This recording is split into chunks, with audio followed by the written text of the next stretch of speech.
Hi, in this video we will know how to manage employee shift. So let's see what will be the procedure. So the next is manage employee shift. Click on this.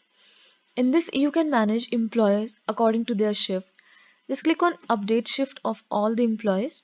In this you can update shifts for the employees. For example, you can select employees according to their shift. Like some employees are in the journal shift and some employees are the employee shift. So you can select employees and just select shift according to their requirement and just save it. So in this way employees will be saved in this shift and it will be calculated according to that.